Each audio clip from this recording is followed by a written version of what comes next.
As inconspicuous as it may seem, Open Season is one of the most influential, inspirational, and terrifying films to ever reach movie theaters. This film, disguised as a children's movie, has far more to it than most realize. Its secret story has been left hidden for some time, but today I, Mr. Cow, am going to guide you through all of the secret lore of Open Season.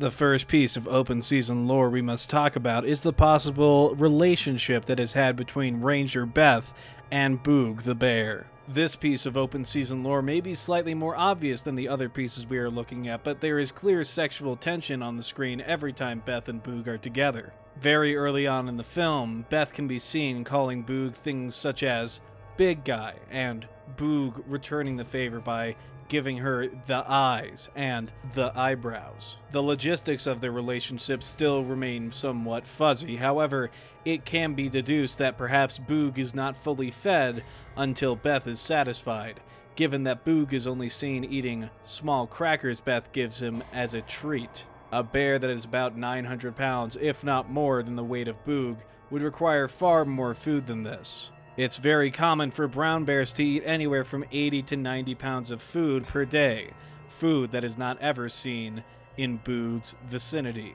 only small crackers shaped like fish. The theory goes that Beth withholds feeding Boog fully unless she is pleasured by him, and seeing as Boog is a rather large bear and there are some jokes at the expense of his weight, it can be seen that she is pleasured quite often by the bear. Boog is also seen early in the movie asking, quote, if she can get down like this, and proceeds to make some sexually suggestive moves before jumping in the back of Beth's truck. This raises the possibility that Boog is quite possibly the top in the relationship, seeing as he has the moves as to not just lay down. However, he may also be the power bottom. Being a 900-pound bear, it's quite possible he could generate a fair amount of power from the bottom. Either stance, it can be seen that Boog does in fact have moves that would help him in a sexual situation. Now, since this piece of Open Season lore is by far the most obvious of all the ones we're going to look at today, I'll leave it rest there, that there is in fact a very strange and uncommon relationship between Ranger Beth and Boog the Bear. This next piece of Open Season lore is even more interesting than the last, this time covering what actually happened to Boog and his friend Elliot. During one of Boog's shows, after a small party was had by Boog and Elliot at a convenience store, Boog is on very thin ice, and Elliot, running away from the hunter Shaw, takes cover in the small shack on the stage where Boog is getting ready to perform. While Elliot is inside this small shed with Boog, it seems as though Boog is ripping him apart, trying to get him to stop from ruining his show. Because Boog is on such thin ice, there's a chance he could be sent up into the wilderness if he makes another mistake. This fight, seen just through the curtains, makes it appear as though Boog is actually ripping Elliot limb from limb and tearing him apart, ready to eat him. What's actually happening is Boog is in a fight with Elliot, but there's no true violence happening, just simple cartoon slapstick. But it's when the two of them finally break out of the shed that things get really interesting. It seems as though Boog was shot only by the tranquilizer dart. However, it is very possible that Shaw, aiming to kill both Elliot and Boog to get them to stop fighting and because of his hatred for animals, may have actually struck Boog with a bullet. This being a children's movie, no blood would be shown or seen. That makes it very likely that Boog may have been shot, given that we couldn't see it because the cartoon couldn't show it. And because it couldn't show it, that means it happened. However, Boog is still struck with the tranquilizer dart, this slowing down his heart, and any form of surgery would not be able to repair the blood loss from the shot, most likely striking him somewhere in the chest, around the heart. Boog is shot and killed by Shaw. The tranquilizer is only a small means to knock him out before he bleeds to death from his wounds. Elliot, on the other hand, is not killed by Shaw. He is killed by the amount of tranquilizers shoved into his small body. If a single tranquilizer is enough to knock out a 900-pound bear, then the 6 tranquilizers shot into Elliot's behind is easily enough to kill him. Given that Boog is 900 pounds, and when we see the two characters side by side, it can be deduced that Elliot is at least 100 pounds. The dosage of those tranquilizers are so high that it can take down a 900-pound bear that it most likely would have completely shut down the system of Elliot the deer. Now that we have established that both of our main characters are dead for the remainder of the movie, it's time for us to figure out where the rest of this film takes place. Originally, the film takes place in the town of Timberline, somewhere in Clackamas County, Oregon. After doing some research, I found on bestplaces.net that the most popular religion in Oregon is Catholicism, so it's very possible that the town of Timberline is a Catholic town. If Catholicism is truly the religion of this area, then it can be deduced that Boog and Elliot went to one of the 3 levels of the afterlife. The 3 levels in Catholicism are heaven, purgatory, and damnation, or hell, as we'll be referring to it through the rest of this video. Hell is of course reserved for people that openly reject God and go against his teachings. Heaven is for people that accept God and go with his teachings.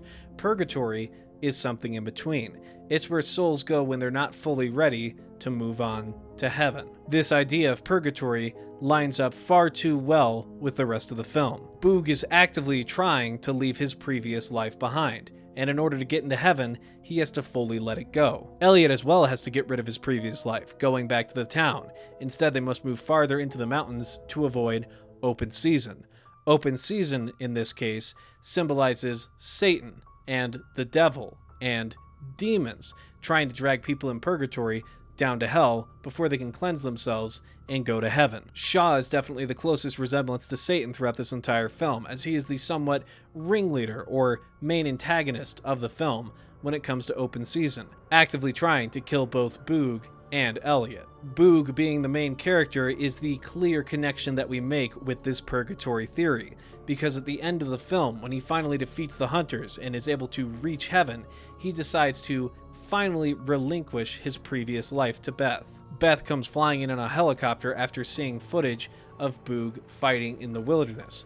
What this is actually symbolizing is Beth getting a last moment with Boog before he passes away. She most likely had him taken to some form of veterinarian. This veterinarian was able to get them a last second together, where Boog gave up his previous life, his living life, to instead go to heaven. Beth coming down and Boog relinquishing the last piece that he has from his previous life, the small bear backpack, is symbolism of Boog finally moving on from purgatory and his previous life and being able to go to heaven with the rest of the creatures. This film isn't about animals surviving open season, it's about creatures in purgatory trying to make their way to heaven, and it's a very interesting look at just what that takes. It takes giving up your previous life and instead moving forward towards a different and possibly much better one. Another piece of this theory that cements it even further is the animals that Boog and Elliot run into throughout the forest.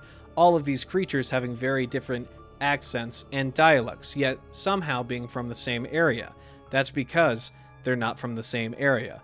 All of these creatures are from different parts of the world, all contained now in purgatory, trying to make their way to heaven. Heaven, of course, in this film is symbolized simply by making it up the mountain, by getting up and far away from open season where hunters will never go. Of course, Satan and demons will never be able to go to heaven. It's a very interesting theory that lines up just a little bit too well to be overlooked.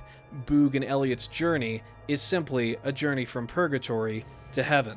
The hunters in Shaw symbolize Satan and his demons, doing whatever they can to kill all of the creatures in purgatory and drag them down to hell. This is why Shaw's character cares so much about killing wildlife, because he symbolizes Satan himself. And I can't stress this enough, the scene that really is empowering for this theory is when Boog gives away his small bear backpack to Beth. Beth has a chance to bring Boog back to life, out of purgatory and back to the living world. Boog decides to forgo this because he found a way to reach heaven, and he would rather test his chances there because he feels that's where he's supposed to be.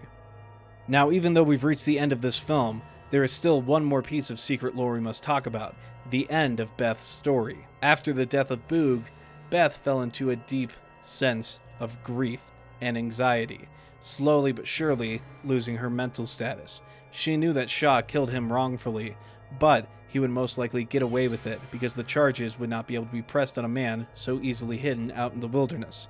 However, after some research, Beth was able to find Shaw out in the wilderness, hiding out in a small shack.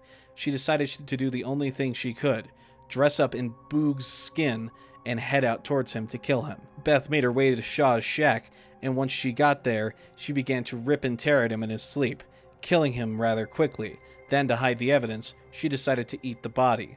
After eating the body, she was fully convinced by that point that she was a bear. Now convinced that she's an actual bear, Beth began rummaging through the house, eating everything she could find, trying to reach the 80-pound mark we talked about earlier, that each bear needs per day. Now this may sound somewhat far-fetched, but keep in mind that Beth didn't just lose a pet bear, she also lost her lover who was wrongfully killed, and the only way that she was able to cope with it was by donning his skin and becoming a bear herself. It was all she wanted in reality. She wanted a way that they could be together openly, and human to human may not be the easiest transition, but human to bear is a much simpler transition.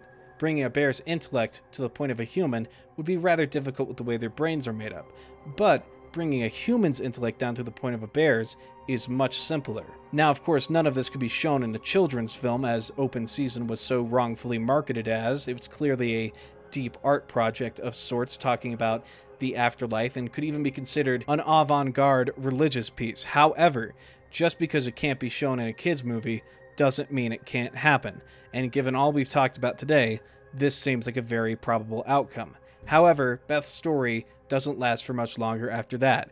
Gordy, the town sheriff, comes across Beth when going to arrest Shaw for the crimes he committed. Beth was so stricken by grief, she didn't even bother asking the town sheriff Gordy how the investigation was going, when it turns out Gordy was hot on the trail of Shaw, getting ready to arrest him. Gordy found his way to the shack to arrest Shaw around the exact same time that Beth was going there to kill Shaw. Once Gordy made his way in, it was far too late. Beth had already fully reverted to the status of a bear, and not realizing who she was, he shot and killed Beth right there. After rolling what Gordy thought was a bear over, he realizes it was Beth, completely soaked in the blood of Shaw, covered in little bits of meat and whatnot. Gordy now, as well, was stricken by grief, realizing he'd committed murder, so he decided to don the skin of Beth and the skin of Boog to be some combination of the two, and roam the wilderness for poachers and wrongdoers. He became a pseudo-vigilante after that point, defending the wilderness for 6 years and killing 400 hunters, some innocent, some poachers. Gordy was finally shot and killed by a hunter, who, after realizing it was a human, quickly repeated the cycle of wearing the skin and the bear fur, forever making the legend of the Boog of the wilderness a reality. There still is today rumored to be some kind of man or woman in the wilderness roaming around wearing the various skins of people in the fur of a bear, killing hunters as they go through. All residents of the fictional town of Timberline must be very wary when going out to hunt. Now, I hope I've shed some light on how dark and mysterious this story of Open Season really is, and how deep it truly goes. It really is a fascinating look at both religion, mental strain and anguish, and what it means to love. Thank you all very much for watching. My name is Mr. Cow, and if you enjoyed this video, please consider checking out my other secret lore video on Jimmy Neutron, Boy Genius. Thank you, and I'll see you next time.